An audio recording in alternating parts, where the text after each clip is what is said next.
A cliffhanger of an HOH leaves a showmance in shambles, but the power is back up for grabs. So, who will take control of this crazy camp? We'll find out soon enough. But first, Ovi is here to give us an inside look at this hostile house. Welcome to the Big Brother After Show. You're tuned in to AfterBuzz TV, the ESPN of TV talk. Now, let the buzz begin. Break it. Yeah. Break it. Break it. We're dancing. You guys, you can't see us, but we're dancing. We all watched the show together today. Like it was pretty exciting. We all sat in like a love seat. It was like a love seat in Rachel's apartment. Yeah, we were in Rachel's house. It was very special. Bryce sat on the floor. I did. But and the we sat on the couch. Me. Yeah. The dogs were on the couch. It was only Bryce on the floor. Good evening, guys. I'm Bryce McLeay, and welcome to the Big Brother After Show. After a big risk, Cliff failed to get out arguably the biggest threat in the house. But we'll get to that in a second. First, let's introduce our panel. Jessica Williams. What's up? So tonight is going to be such a good conversation. So you guys have to watch the whole show because we got stuff to talk about. We were talking a lot. And then Rachel Swindler over here. Yes, and I know what you're thinking. And yes, I did cut my hair. So you're very far away now, too. Everyone's very far away from right. me. Yes. But first, we have Ovi on the line, but we'll get to him in just a second. But first, we just want to know what will be the fallout of Bella's eviction. We're going to talk about that and which house guest will rise to power because there is an HOH competition going on right now. Yes. We'll give you all of our predictions shortly. But without further ado, let's welcome a BB21 evicted house guest. Ovi, we are so excited to have you here. Yay, How does it feel I to appreciate it. Thanks for having me today. Yeah, well, how does it feel to be out of that house?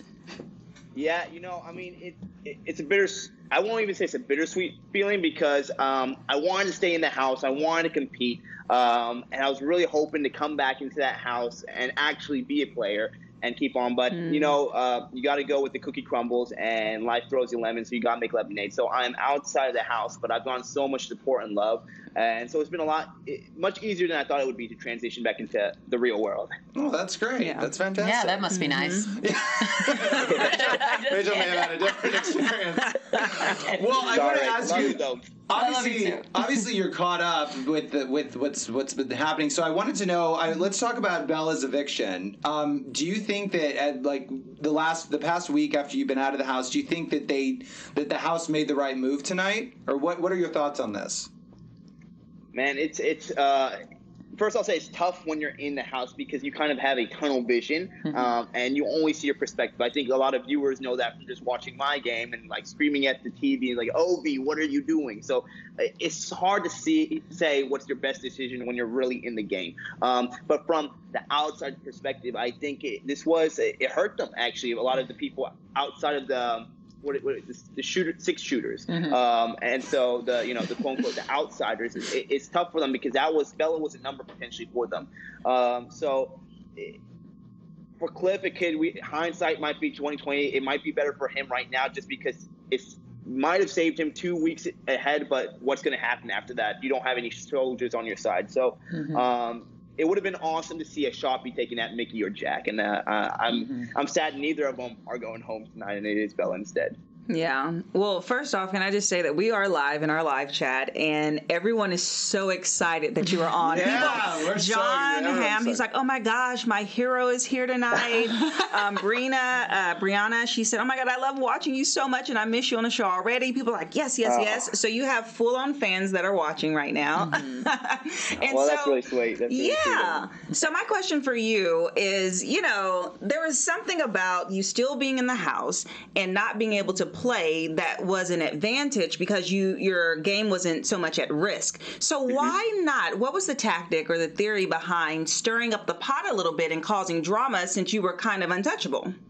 Yeah, I mean, in one side, you are untouchable, but from another side, you don't know how you're supposed to go back in the game. So from Julie's words, it's your social game will help you potentially get out of camp comeback. It was something worded like this. So in our heads, we're not sure if there's going to be a social component to get back in the house. I didn't think it would be a vote because that's too unfair to whoever went out first. That would be David. But there might have been some sort of social component. So in my head, I said that I'm going to make sure no one thinks I'm bitter against them, that they voted me out. I'm going to play kind of dumb, and that wasn't really that hard to do in that house. And I'm just going to make everyone think I'm just trying to be as nice as possible so that they don't hold anything against me. So I wasn't trying to stir up the pot because my goal was to get back in the game and then stir up the pot a little bit by making some big moves. Yeah, I mean, I can agree with that. I mean, if I was voted into Camp Comeback, I feel like I would have done exactly that. I just would have been nice. I would have been understanding. I mean, again, I can't even imagine if I was blindsided by my own alliance and I was sent to Camp Comeback and I was like, guys, what's going on here? Yeah. But then again, I don't think a blindside like that would have happened, but Cliff did. So, yeah. But I mean, I would have done exactly that to not stir the pot because I mean, that's just me as a person. I feel like we're kind of similar, Ovi. Maybe we're not the pot stirrers. We're like, oh, it's okay. Meanwhile, I'm like, stir it up, whip it good. And I think another factor is that we had Kemi come right after me, and Kemi already kind of stirred the pot. So from just our side, we could see like things are going, some sort of chaos is happening right now. And so at that point, it was just maybe we just sit back and watch what happens, from that side. But then, as y'all could see, actions were in the house, and it's changed a little from game to personal. And that's kind of when, I felt that some things have to be said. Yeah. Definitely. Yeah. Well, before we get into that, I know that you mentioned that you said you didn't think it would be a vote that you guys would get back into Camp Comeback, but I'm surprised by that only because, and you said it would be unfair to David, but he got basically into Camp Comeback the same day you did. So you got, I mean, I guess he was not there for a couple of days, but to me, I felt like I was disappointed that there wasn't a vote. I feel like that would have been the most logical thing and a way to differentiate from someone getting back into the game as in previous seasons. Well, he technically wasn't there 2 weeks because there is 2 weeks, right? It was about 2 weeks until David came back. Oh, there was 2 weeks. Yeah, okay, so that is kind of a long time. That's a good point, though, because honestly, if they would have allowed for some type of endurance or a challenging cop like they did, but you get tokens depending on how many people voted for you, you could have that advantage. So it would be a combination it could of be both. A balance as I opposed like to that. I like that. And that's kind of what we thought, that it would be the house potentially would have kind of a say in the competition, whether it be that the house has to vote somebody to go into the final round, America votes another person to go to the final round, and then the other two Camp Comebackers fight for one competition, and then all three of them compete. Kind of like a stage. So we threw out so many theories, but it was a rolling game type of balance. And so we were all kind of surprised and a little disappointed that was the competition. Yeah. That is amazing. Well, speaking of the comeback kid himself, Cliff, I want to know, I know that you guys, you have a great relationship with him inside the house, and I wanted to know how you feel he's playing the game since he's been back in. Yeah, I mean, it's tough. Cliff got blindsided, and then he came back, and an awesome story that he won HOH. And so his first move was to put Jack and Mickey on the block.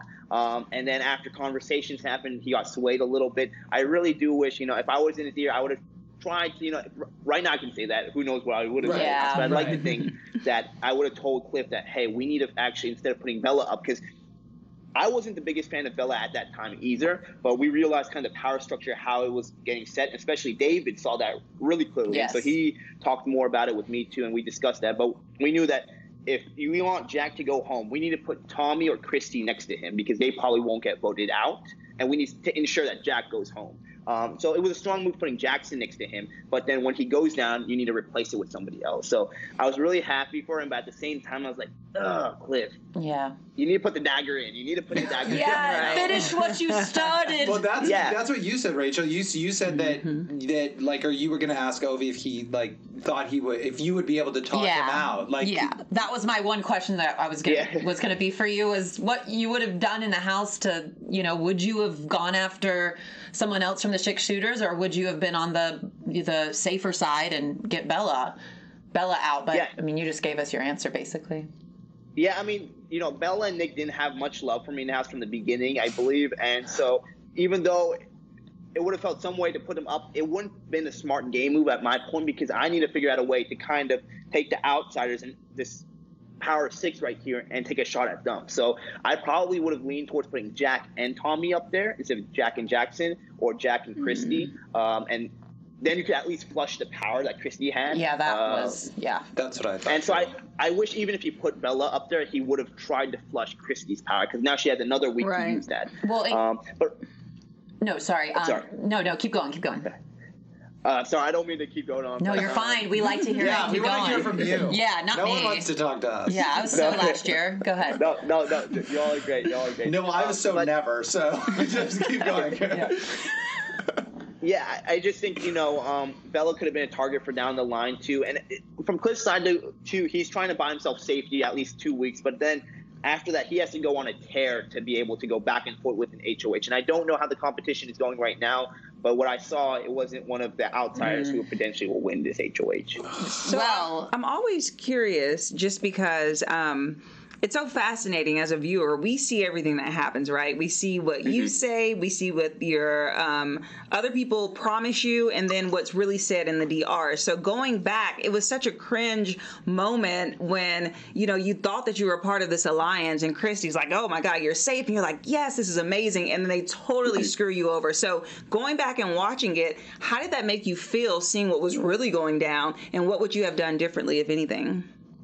Oh man, it's tough. It's that hurt. That really hurt knowing that. And I want to explain kind of my logic doing that, because I came into the game thinking I'm going to play a rational game and base a lot of moves on like game theory, which would be like the game theory says is that you're going to do whatever a person's going to do is going to do for their best benefit. So I was in my head thinking that if I make these people understand that there's no way that I'm going to target them, me being in this house will best benefit them. Why would they want to put me up in any case, and so I was basing on that. Why would you want to put me up week 1 when you already know that I won't vote for you? I put somebody out that you don't know is that close to you. And so having that, me being blindsided, being put up there, and then finding out, there was, and I found out there was an 8-person alliance and then a 6-person like down the road after everything happened. And then you told them there was one. Yes, and I told them. I made sure that if they didn't already know that they formed an 8-person alliance, I said, knock, hey, I think somebody's forming it. And so, no, definitely not my smartest move. I loved it. Yeah, and it's unfortunate that happened, and it's something, you beat yourself over a lot into, and I realized that down the road. But when you make your mistakes, you got to own them. And I always said that after the show, I would definitely own them. I'm not trying to have like a rose-tinted glasses looking back at it. But if there's, to your question, if there's anything I would have changed from there, probably not tell the 8-person alliance there's an 8-person thing forming. Keep the information to myself. Yeah. But it was day 5 when I heard that. It was day 6, and I already knew that I need to get something out there and create something solid. And so that way I was thinking that if I use that as a catalyst, that there might be an 8-person alliance forming. And when I even heard about it, I didn't even hear 8-person alliance forming. I just heard 8-person. So I was thinking that use this as a catalyst to make them, if they're not already knowing about, they'll make an alliance and form against the 8-person alliance. But everything blew up a little bit in my face. I have one quick question. For me, those first couple of days in the house that we don't get to see are the most crucial days of forming alliances and really creating bonds, because level 6 was formed on day 3, day 2. So like I knew who I was going to align with day 1 or 2. So I'm wondering for you, did you know who you were going to align with day 1 or 2, or was it like you were at day 5 and you were like, whoa, where's my alliance at? I don't know who. How was it for you? Yeah, no, most definitely. I'm a fan of the show, so I know, heard that most alliances are made in the first 3 days. So if you don't already have an alliance made, you are kind of something's going wrong. So the second day, that initial week, I felt pretty close with a lot of people in there. I felt close with Jackson. With Jackson, I had a Tennessee bond with, so I didn't. We felt that we could carry that through. I bonded with Sis too. At least I thought I bonded with Sis in the beginning too. And so we talked about in that first week, I think, and I don't know if it was Pete, that we will have a potential final 2 together. Was that the only game talk of thing you had? Did anybody come to you and be like, I think we should form an alliance together? Did you go to anybody and say, I think we should form an alliance? Did any alliance talk happen? Yeah, between Sis and I, we had some alliance talk happen there too. We didn't give a name to anything, and so I don't know if it's like, is it a relationship if it's on Facebook? Is it Facebook official? Yeah, no, I hear you. I hear you. Where did that nickname come from? I just want to know, where did Sis come from? think that's just her nickname from home. Like, why did you guys... Oh, she told us day one when we were introducing each other. She's like, "Hey, y'all, don't call me Annalise. I don't like that name. Call me sis. That's all what my friends call me back home. Sis. All my soccer mates." So we're just like, and at first I was like, "It's kind of a little weird. I don't want to call this person I just met sis." But You didn't call her Annalise? I didn't call it that. It was, you needed Brett in the house. You needed Brett for that one. No, we didn't have that in the house. I called her Annalise a lot later down the line too. After I was like, yeah, I'm not really about calling you sis, but yeah, I had those forms. Cliff and I had a bond there too, and honestly, Mickey and Jack and I talked. We talked about 4 people actually. We talked about 4 people. Gotcha. Jack, myself, and Holly, I think, was in the mix at that point. So I felt there was something there, and we all kind of talked around it. And they line and cover in their bases. Yeah, and so I felt that I was safe in a sense, but obviously not. And I think some people wanted a gun for me right from the beginning before I even did anything. So weird. Who do you think wanted a gun? Who do you think was gunning for you? Looking back, I think some people in the 6 shooters. I think Jack was somebody for whatever the reason. I think there's probably some implicit biases at play. I think there are some things that in his mind before I even said anything that he had certain feelings about me, and so he was gunning for me. And from my mindset, that he wanted to get me out so bad when he knew that I wasn't trying to target him at whatsoever. Yeah. It did not make much sense in my mind why he would want to target me so viciously like that when I did nothing personally game-wise towards him. Yeah, and it was it was really hard for me, especially in the scene of you guys in the storage room. The scene, scene with the way you're like, is there a problem? And he's like, no, man, there's not a problem. And I'm like, well, actually there is, because you're talking defensively. So really, really, as a viewer, that hurt my feelings so bad. I was like, why are you speaking to him that way? You're talking down to him. So that was just as a viewer. Yeah. Very difficult to watch because we can clearly tell that you're a very kind, intelligent soul. So I apologize on behalf of all BB alum and viewers. Oh, well, I appreciate that. Well, and that is very true. Like, I mean, we saw you, Ovi, obviously you have another very strong bond with Nicole, and we saw you go defend her when the whatever grateful, undeniable was in the HOH room, kind of shutting people out. And I just wanted to know, I think you explained it on TV, but just to hear from your own words, what kind of spurred you to do that, and is it really that bad in there? I mean, like, what's the climate? Yeah. Yeah, I'll break apart that question right there because I'll talk about first, like, my bond with Nicole. Nicole was one of those few people in that house is that I felt really comfortable with, because when you're in the house, and Rachel, there's such huge personalities out there, and in my real life, I like to think I'm a pretty big personality with my guys. We're having so much fun. Everybody's doing that, but we're always making sure that everyone has a chance to kind of speak. In that house, people just always talk over you. And so annoying. Yeah, and I just told myself that, maybe once in my life, I'm just going to kind of sit back and let things happen around me and then just try to play a social game. But, like, you don't get to connect with people when you just keep I would listen to people talk and they wouldn't listen. They would just wait to talk.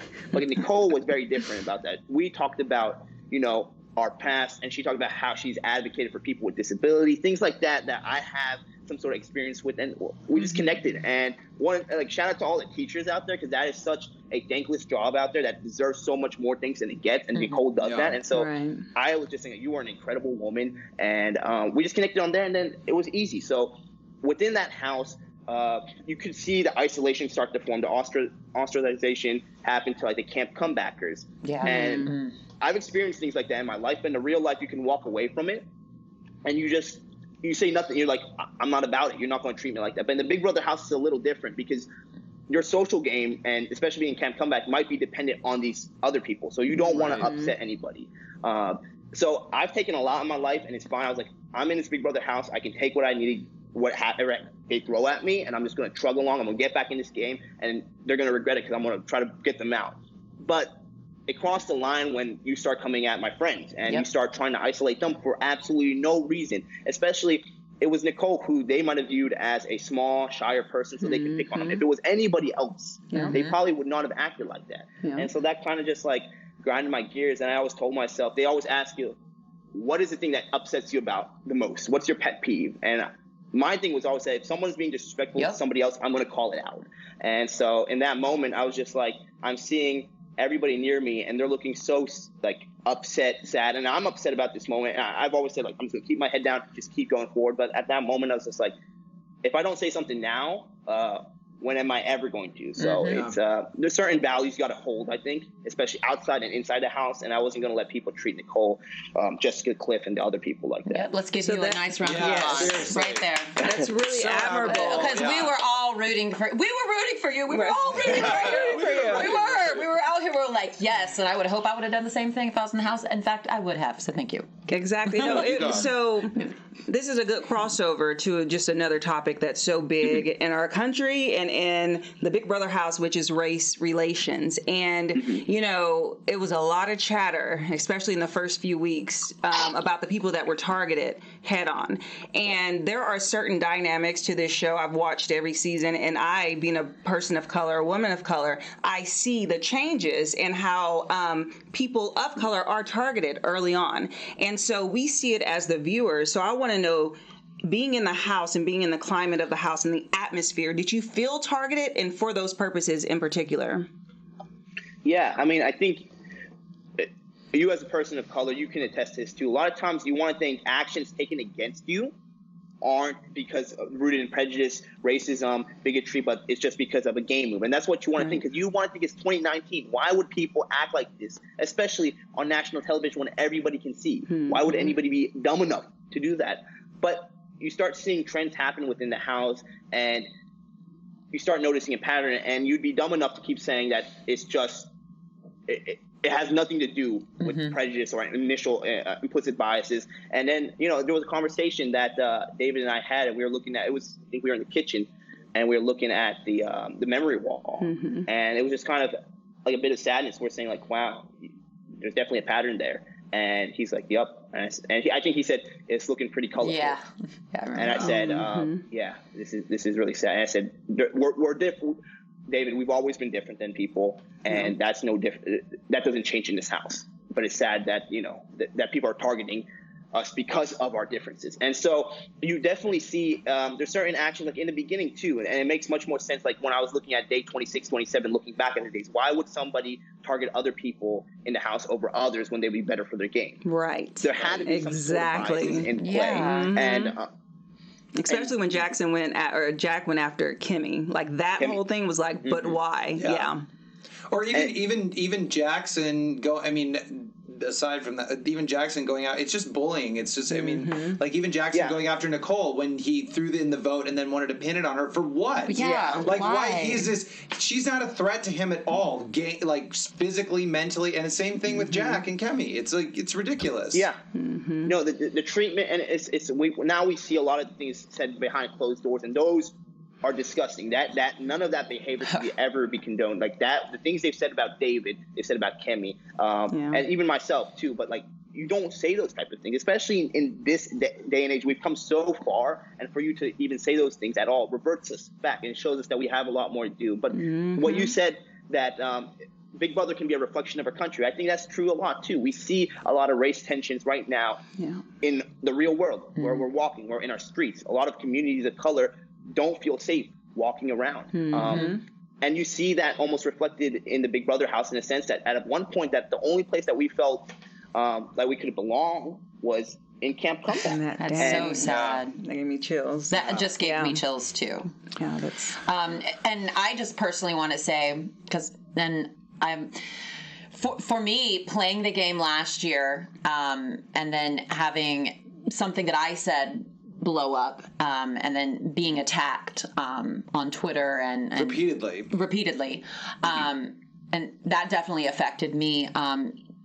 Even though I felt like it wasn't as harsh as other people that have played the game, but looking back on it now after seeing this season go on, it like, I don't know why, it's just speaking to me so much more, and it's making me look at our society and at this in such a different way that I've never looked at Big Brother before. But it's opened my eyes and it's made me personally become a better person from playing the game and then watching it this season and seeing how things have unfold.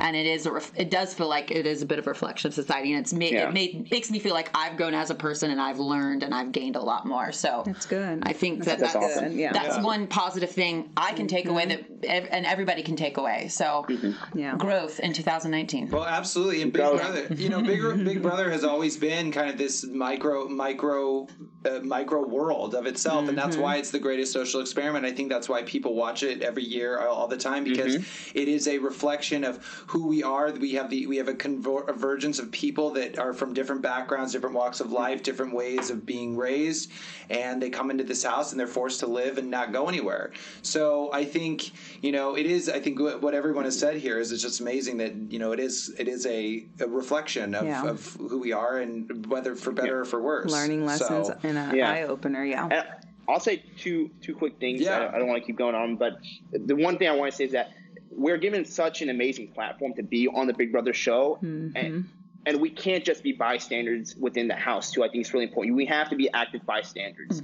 within the game and outside the game. And if people watching the show say, this is horrible, what are they doing? People need to realize that that's also happening in the outside world too. Right. So we can't just call that out on social media. You need to be calling it out, whether that's in your schools. You see another student who's a person of color being discriminated, whether that's a person, a friend talking about it, or believing somebody who has that experience and not just discounting them.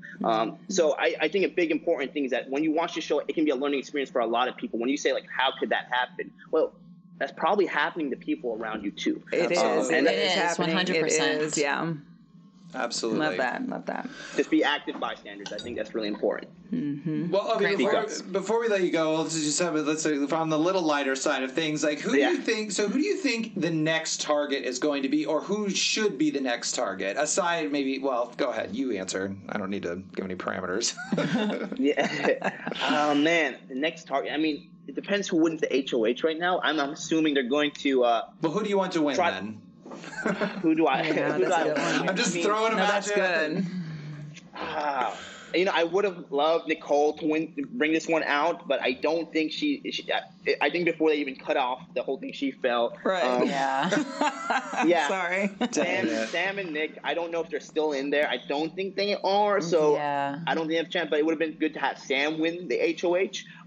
But, I think Kat was holding on. I'd like to see Kat if she could win it, because then she might do something that we're not expecting. Because I think if Christy, Jack, Mickey, Tommy, Sis, Holly, any of those win it, we can probably expect they're going to target Sam and Nick. And so I don't want to see those 6 win. I want to see something, as a fan too, and not just a person who loves those people, like some of those people in the house. I want to see something the house be flipped a lot. Because no one as a fan likes to see an alliance bulldoze throughout the whole season, especially if they're not the most likable people. Yeah, like when I got evicted, I was going back. I was like, "Go Fessy, win that competition!" I was like cheering for the other side, and everybody's like, "Traitor, how could you? Level 6." I'm like, "Dude, I'm a fan of the show. I want to see the power shift." Dear. Right. Exactly.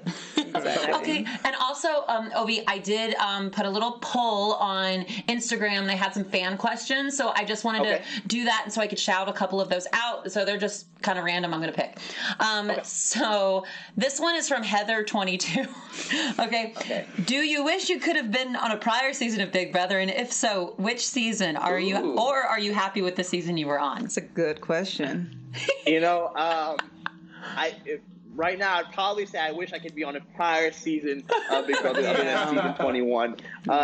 It's hard to say which season would I like to play in. I mean, I think, season 20 would have been a really fun season to play with, because there's a lot of people that I think I would have meshed really well with. And I think that would have been a fun season. Because the thing is, people look at me and they're like, "You're a real nice guy coming out of the show. We love you," things like that. But I'm a competitor. I really wanted to stay in the game so I could compete, and I didn't care as much if people liked me if I left the show, but I really wanted just to compete. So I feel, I didn't have as much of a chance I'd like to do that. So season 20 would have been great. I loved Hayden in Big Brother 12. I wanted to create a strong alliance. That was one of my goals. That would have been fun to play in, if I could have been in the Legendary Brigade, Yeah, right?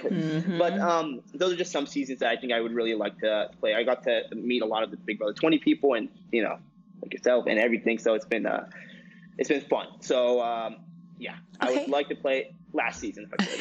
Well, I agree with you. And then H Rush 5. You've learned about some of the connections in the house now, right? With Christy and Tommy. Mm-hmm. You've learned that Holly and Catherine know each other through a pageant circle, and also there is apparently a connection between Jackson and Holly. We're following each other on Instagram. And Ovi and did y'all know each other? Did you know Jackson at all? We did not. We did not know each other at all. Okay. Jackson and I were on different parts of campus, I think. So you never even knew of him, or like even ran around the same circle as him? Never ran around. I never met him. My girlfriend knew who he was, and maybe not for the best reasons. So we're on following each other? I really wanted to duos. Were you guys following each other on social prior? No, we didn't know each other at all. I mean, the school was 29,000 people. But now that you know that, like, do you feel like that's an unfair advantage? Because as we look at the house, all those people are in an alliance together. Well, except for kind of Kat, but not really. I mean, if I'm going to be honest, it did bother me finding that out. And I mean, there is twists in the game where people know each other prior, but having a connection like Christy and Tommy, where they've had pictures with each other since 2012, I believe, that's a connection right there that you could not even make in the day 90, like be there for your final two. They are instant final two people when they see each other in the house, and we're going all the way, you know? I think that's a little unfair to some of the other house guests like myself and other people who are just getting to meet. Because when you go in Big Brother, unless this is a formal twist where everyone has some sort of pair, there's like a twist in it, you expect 16 house guests to go in and 16 house guests not to know each other. You know? Right. And there's so many applicants out there. It shouldn't be that hard to find no crossover there. You're absolutely right. Having Holly and Kat know each other from the, you know. And I had told Bryce, I said, you cling on to anything tangible in that house to kind of be like, I need to align with this person. Okay, this is my person. Because I was telling them, I saw Angela was from South Carolina. I saw Tyler was from South Carolina, which is where I'm from. And I was like, I definitely want to align with these people because it feels like it's home. Right. So 100% that it feels like that was an unfair advantage. And if I were you, I would have been pissed too. Yeah. Question. Okay. Well, Ovi, thank you so much for joining us tonight and coming on and talking. It was very illuminating, and we just really, really appreciate it. Well, thank you so much for having me. I really had a good time, and if y'all ever need anything in the future, I'd be more than happy to help. Oh, don't tell us that. Thanks so much, Ovi. Enjoy your time outside the house. We love you. Cheers to your girlfriend, Hannah. Cheers. Bye. I will. Okay. Y'all take care. All right, bye-bye. Bye. That was good. That was good. The viewers really, our chat is popping. Good. I'm on like 1%, by the way, so this is about to go down. But our chat, you've taken us down. You've taken us down. You guys are in here, and you guys really enjoyed, everything that he was saying and relating, and also some people were commenting about the conversation that we were just having in reference to Rachel's season and some of the comments that she made. And it seems like it's a general consensus in our chat that people were not so much offended by the comments that Rachel said during her seasons, but by the comments that Angela said. And that's something that you and I spoke about earlier, because you kind of got dragged into the whole drama more so because her comments were offensive. I personally, being the woman of color, I was not offended by your comments because you were not attacking a race. So it kind of sucks that you are getting so much negative attention around it. And it's like I'm not getting a ton, but as of right now, with there being like this whole, everything going on with the race with this season, it seems like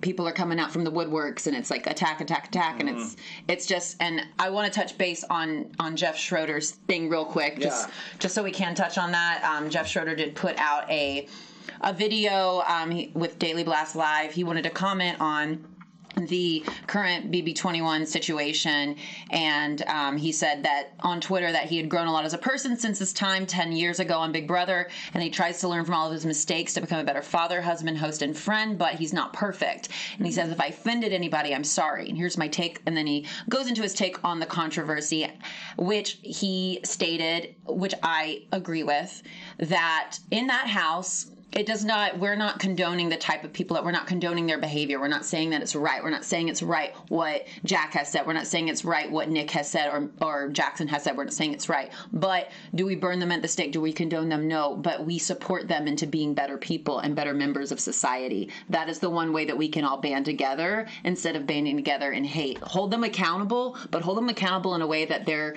going to become a better person after this and not and not a worse person. Absolutely. But I agree with that. But what I will say is that that's only if a person can come away from the situation, reflect, and learn and grow. Yes. Because there's people If like they have that Aaron. capacity. There's people like Aaron who From is season 15. From season 15, who is like one of the most vile contestants, in my opinion, that was wrapped up in controversy for racism because she was not. How she was so unrepentant, like she was so like, oh, it's fine what I said, and she kind of used her negativity and her racism in the house to kind of catapult a new career for herself, and so she didn't see anything wrong with it. So in that case, burn them at the stake. Right. Yeah. But no, if they don't learn from their mistakes, then yes. It's not burning it, but yeah, so you got the sentiment. Well, I want to ask you guys before we go. I want to ask you guys from the episode that we just saw, the latest episode that we just saw, watched on a love seat, which is beautiful with 2 dogs. Yes. But I want to know: are you guys a little sad that Bella left, or are you guys happy about it? Well, I know your answer. I'm gonna let y'all talk first. Okay, I wanted Jack gone. I find him to be very unappealing. I find him to be very cocky and full of himself. And even his eviction speech tonight, I was like turning away because I was like, ugh. I mean, I know how it is a big brother. I might like him in 3 weeks. I don't know. But right now, in this moment, he's just, and not in this moment since the season started. He's just not doing it for me. And so I would have liked to see him leave. See, I was telling you guys this, I think but I feel like Bella, I think she made a lot of mistakes, and it's not like I didn't think she was going to win the game or anything, but I really felt that there was something about her that she's extremely intuitive. Mm-hmm. She's very smart, and she can see things in different ways, and if she were able to have reined that in and would have used that to her advantage, she would have been such a good player. I just feel like she had so much potential. Ways back, not before she blew up every alliance that she had and told everyone every single thought. But I mean, Rachel, you and I were saying that everybody wanted to work with her for some reason. Yeah, everybody in the beginning. It just feels like there was such potential there that she didn't. I mean, I wanted Jack on too, but I mean, frankly, both of them needed to go, and Bella had worn out her welcome, but I just really thought that she had a lot of potential, and I'm just kind of bummed that we never really got to see that. I'm hoping that a player that can be. But I do want to ask you, because you were talking about, that you're now. I mean, I don't know what happened. Well, but you're now for the 6 shooters. That's what you told us. Yeah, but first off, if I can just say first, Bryce, your teeth are so white. Thank you. I'm so mesmerized as you're talking. I just got them clean today. Okay, yeah, they're like radiant. Thank you guys. Number one. Thank you. Number two, so everybody wanted to work with Bella at the beginning because Bella is so likable. She was my favorite person off the top. I'm like, she's funny. I love her. I want to be her friend. That changed. She unfortunately got drunk with power and drunk with her security. Without any power. Right. Without any, it's like extended power. Her security in the house, and knowing that she was a part of this big alliance, she intentionally went around, made false alliances just to burn people at the stake, and she kept doing it over and over and over again. And even the Nicole thing was just like the end of the line for me. Yeah. How disgusting she was, and how she talked about her and personally insulted her and drug her through. This week, I'm like, you get what you deserve. So I was thoroughly enjoying every single bit of it, and because of it, it made me flip. This is the magic with Big Brother. Regardless of I may not have liked moves that they made or their personality. I am a game player, so I can set some of that aside and say, okay, guys, come on, 6 shooters, shoot her down. Whoa, I'm kind of violent today. Not shoot her down, but pow, pow, get her out. No, in real life. So I flipped. So I found myself, only because Bella and Nick now went to Cliff and went to the other side, I'm now over here rooting for Mickey and Jack. I'm like, who is this person? I'm like, get him. So that you rooted for Jack. I did. I was rooting for Jack. I was rooting for. I was so mad at Christy this week. I'm like, use the power. Save your alliance. There's 6 people that will help you. You don't want to use your power because Cliff may be mad. She is so exhausting to my soul. Mm-hmm. I can't even describe it. Christy and her antics, and you hit it before, Bryce. You said that she's like previous contestant and house guest. Vanessa. Yes, Just Vanessa. psycho for no reason Totally all Vanessa. the time. Yeah. Get level-headed and play this game, girl. Chin up, Buttercup, and make some moves. Yeah. So yeah.